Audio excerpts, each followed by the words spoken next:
शाम प्राची टीवी पर सीरियल देख रही होती है। तभी उसकी सास वहां आती है।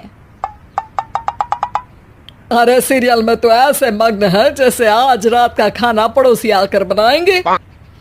मुझे पता ही नहीं था आपने अपने बेटे की शादी पड़ोस में भी की हुई है। हैं? मतलब?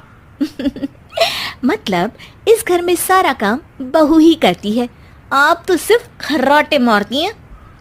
अच्छा जी, फिलहाल तो तुम आराम फरमा रही हो, चलो जाओ। आहा, इसीलिए मुझे भगाया जा रहा है। सॉरी, अब तो बिल्कुल नहीं जाऊंगी।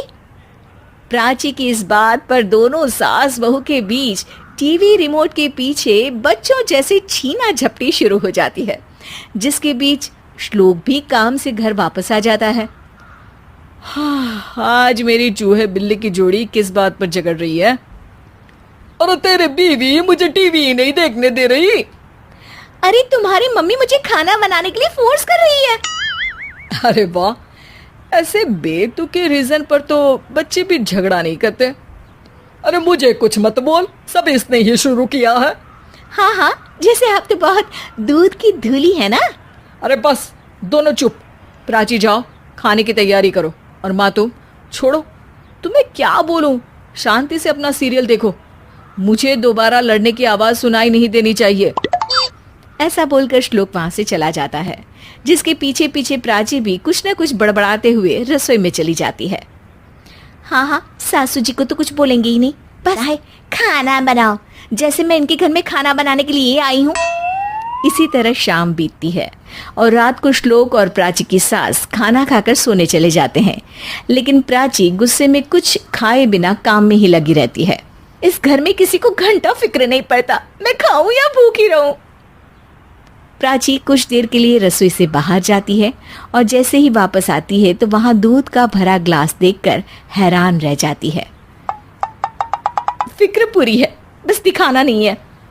प्राची दूध पीकर सोने चली जाती है और अगली सुबह एक बार फिर सास बहू का कार्टून नेटवर्क स्टार्ट हो जाता है। ये तुमने ही किया है। अरे अजीब जबरदस्ती है, मैं बोल रही हूँ मैंने कुछ नहीं किया। दोनों ने मिलकर पूरे घर को पागल खाना बनाया हुआ है। यहाँ कोई नॉर्मल इंसान तो रह ही नहीं सकता, इसीलिए अब पड़ोसी क्या रिश्तेदार भी घर आने से कतराते हैं। और सुन बेटे, तू भी चंगा, तेरी माँ भी चंगी, तेरी बीवी भी चंगी, रिश्तेदार। हाँ जी, आपको नहीं पता क्या, गंगाधर ही शक्तिमान है, रिश्तेदार ही। हाँ हाँ, बस समझ गया। कभी जानवरों जैसे लड़ेंगी तो कभी जुगलबंदी करेंगी। भाई मैं आप दोनों के बीच में नहीं फंसना चाहता। सास बहू की इस मनमौजी जोड़ी से परेशान होकर श्लोक अपना सिर खुजलाता वहां से चला जाता है। चलो अब मैं भी कीर्तन में जा रही हूँ।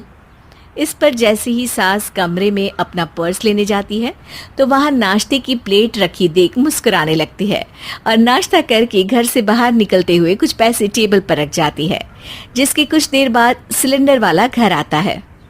ओ मोरी मैया, मैं सिलेंडर के बारे में तो बिल्कुल भूल ही गई थी।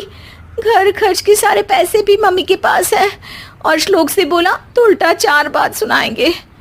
प्राची ये सोच ही रही होती है कि अचानक उसका चेहरा चमक उठता है और वो घर में आकर इधर उधर देखने लगती है। तभी उसकी नजर टेबल पर रखे पैसों पर पड़ती है, जिन्हें वो सिलेंडर वाले को दे देती है। ये सब श्लोक देख लेता है। अच्छा बेटे, इतना बड़ा घोटाला, सबके सामने मैं तेरी दुश्मन और पीठ पीछे तेरी मेरी यारी। इस पर श्लोक एक प्लान बनाता है और शाम को सब एक साथ बैठे होने पर बोलने लगता है। माँ, तुम दोनों की बहुत लड़ाई होती है, इसलिए मैं सोच रहा हूँ कि प्राची को उसके घर छोड़ाऊं, इससे वो भी खुश रहेगी और तुम भी। अचानक श्लोक की ये बात सुनकर सास बहू शौक से उसकी तरफ देखती है। अरे ऐसे कैसे घर छोड़ाओगे, मुझे कहीं नहीं जाना।